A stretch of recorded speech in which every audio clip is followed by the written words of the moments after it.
प्रिय विद्यार्थियों, आज हम पढ़ रहे हैं महलवाड़ी भू राजस्व व्यवस्था।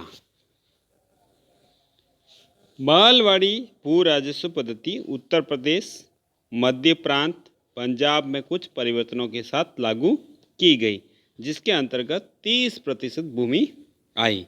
इससे पहले हमने पढ़ा था स्थायी बंदोबस्त, जिसमें 19% अंग्रेजी राज्य की भूमि आई थी, है ना। और उसमें उत्तर प्रदेश के बनारस खंड को रखा गया था, लेकिन शेष उत्तर प्रदेश किस पद्धति के तहत आया? महलवाड़ी भू राजस्व पद्धति। और इसके साथ जुड़ गए मध्य प्रांत और पंजाब, जिसमें कुछ परिवर्तन भी लागू किए गए। इस पद्धति में भूमि कर की इकाई कृषक का खेत नहीं अपितु ग्राम या महल, जो जागीर का एक भाग को माना गया। ग्राम या महल के लोग कुछ व्यक्तिगत उत्तरदायित्व के साथ सम्मिलित रूप से भूमि कर देते थे। यह ग्राम समाज ही सम्मिलित भूमि यानी सामलात भूमि व अन्य भूमि का स्वामी होता था। उत्तर पश्चिम प्रांत तथा अवध में भी भूमि कर व्यवस्था लाई गई। हेनरी वेलेजली ने भूमि कर की मांग नवाबी काल से 20 लाख रुपया वार्षिक निर्धारित की। यानी उत्तर पश्चिम प्रांत और अवध में जो भूमि कर व्यवस्था लाई गई थी, वह हेनरी वेलेजली के निर्देशन में लाई गई थी। ठीक है। और यही नहीं, 3 वर्षों के भीतर इसे 10 लाख रुपए वार्षिक बढ़ा दिए गए। यानी 20 लाख रुपए वार्षिक था उत्तर पश्चिम प्रांत और अवध में भूमि कर, जिसमें 10 लाख और बढ़ा दी गई, यानी 30 लाख कर दिए गए थे। ठीक है। फिर इसी में 1822 के रेगुलेशन 7, जो आयुक्तों के बोर्ड के सचिव हॉल्ट मैकेंजी ने 1819 के पत्र में उत्तरी भारत के ग्राम समाजों की भूमि का सर्वेक्षण एवं लोगों के भूमि अधिकारों का लेखा तैयार किया एवं उपयुक्त सुझाव दिया, यथा ग्राम या महल से कितना भूमि कर लिया जाए या निश्चित किया जाए। तो हॉल्ट मैकेंजी, जो आयुक्तों के बोर्ड के सचिव थे, उनके निर्देशन में उत्तर पश्चिमी प्रांत और अवध में कुछ सर्वेक्षण किया गया और ये बताया गया कि ग्राम या महल से कितना भूमि कर लिया जाए। इनकी बातों को, यानी हॉल्ट मैकेंजी की बातों को 1822 के रेगुलेशन 7 द्वारा क्या दे दिया? कानूनी रूप दे दिया। भूमि कर भू बाटक का 30% निश्चित किया गया। यानी भू बाटक का मतलब कृषि से आय, कुल आय 30% निश्चित किया गया, जो जमींदारों को देना पड़ता था। और जमींदार रहित ग्राम समाज को सम्मिलित रूप से 95% निश्चित किया गया। सरकार की अत्यधिक मांग व दोषपूर्ण संग्रहण व्यवस्था से उपर्युक्त व्यवस्था छिन्न भिन्न हो गई, ऐसा लॉर्ड हेस्टिंग्स ने कहा है। लॉर्ड हेस्टिंग्स से, और इस हेतु लॉर्ड विलियम बेंटिंग ने 1833 में रेगुलेशन एक्ट 9 लाया।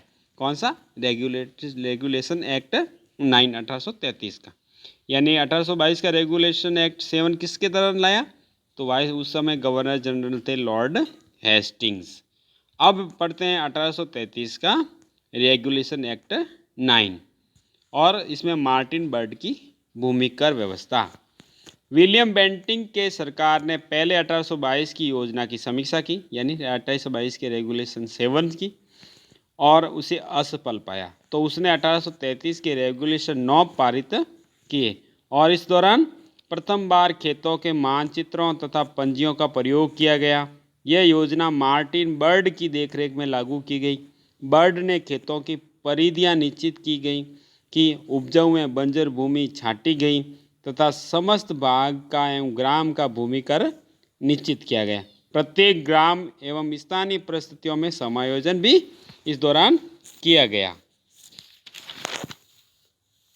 यानी लॉर्ड विलियम बेंटिंग के दौरान 1833 के रेगुलेशन एक्ट 9 के द्वारा क्या हुआ? उस दौरान मार्टिन बर्ड की जो योजना थी, या जो सर्वेक्षण था, या जो सर्वेक्षण से जो बातें निकली थी, उनको क्या दिया गया? कानूनी रूप दिया गया। मार्टिन बर्ड ने क्या किया था? खेतों का मानचित्र और पंजियां बनाई गई, उपजाऊ और बंजर भूमि को अलग किया गया, समस्त भाग और ग्राम का भूमि कर निश्चित किया गया। इसके अलावा इस दौरान भूमि कर भी निश्चित किया गया। इस दौरान भूमि कर कितना निश्चित किया गया?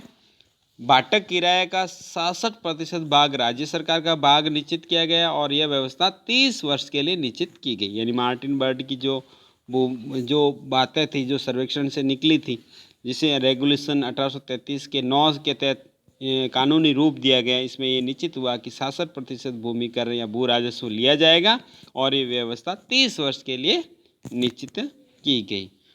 यह योजना जेम्स टॉमसन, जो 1843-1853 तक लेफ्टिनेंट गवर्नर रहे, के काल में समाप्त की गई। यानी 1833 के रेगुलेशन एक्ट की बातों को 1843-53 के लेफ्टिनेंट गवर्नर जो रहा जेम्स टॉमसन, उसके काल में समाप्त की गई।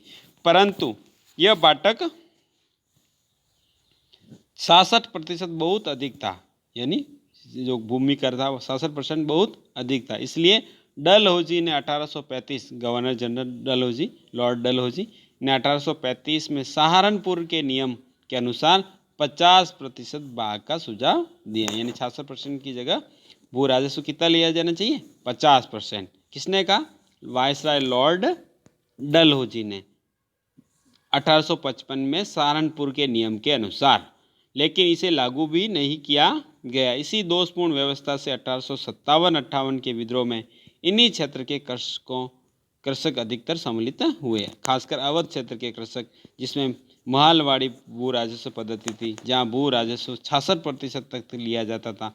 इससे किसानों में और अधिक विद्रोह, जो इन भू राजस्व पद्धतियों से जो असंतुष्ट थे, विद्रोह अधिक सफल हुआ यानी अधिक प्रभाव था 1857 की क्रांति में, या अधिक कृषकों की भागीदारी थी। तो इस तरह से हमने महलवाड़ी भू राजस्व व्यवस्था को जानने का प्रयास किया। तो एक बार महलवाड़ी भू राजस्व व्यवस्था के बारे में कुछ मोटी बातें वापस जानने का प्रयास करते हैं। तो महलवाड़ी, जिसमें महल या ग्राम को भूमि की इकाई या भू राजस्व की इकाई माना जाता है। यह पद्धति कहाँ लागू की गई? उत्तर प्रदेश, मध्य प्रांत और पंजाब में। कितनी प्रतिशत भूमि आती थी इसके अंतर्गत? 30% भूमि आती थी। ठीक है। इसके अलावा इसमें और क्या बातें हैं? एक तो है पश्चिमी उत्तर प्रांत और अवध उत्तर प्रदेश में भूमि कर व्यवस्था किसके निर्देशन में लागू की गई? हेनरी वेलेजली के निर्देशन में। इसके अलावा फिर 1822 के रेगुलेशन 7, जिसमें आयुक्तों के बोर्ड के सचिव हॉल्ट मैकेंजी की योजना को कानूनी रूप दिया गया था, जिसमें भू कर 30% निश्चित किया गया था। यद्यपि यह व्यवस्था, जो संग्रहण की व्यवस्था थी भू राजस्व की, वह दोषपूर्ण थी। इसके अलावा 1833 के रेगुलेशन 9 द्वारा, जिसमें मार्टिन बर्ड की योजना को कानूनी रूप दिया गया, किसके द्वारा? लॉर्ड विलियम बेंटिंग की सरकार द्वारा, जो उस समय गवर्नर जनरल थे। इस दौरान भू राजस्व व्यवस्था कितनी थी? भू राजस्व का 66% था, बहुत अधिक था। तो जेम्स टॉमसन ने इस व्यवस्था को त्याग दिया, परंतु फिर भी जो 66% भू राजस्व था बहुत अधिक था। तो लॉर्ड डलहौजी ने 1855 के सहारनपुर नियम से कहा कि ये भू राजस्व की दर जो 50% होनी चाहिए, 66% से घटाकर कितनी होनी चाहिए? 50%। लेकिन ये लागू ही नहीं किया गया।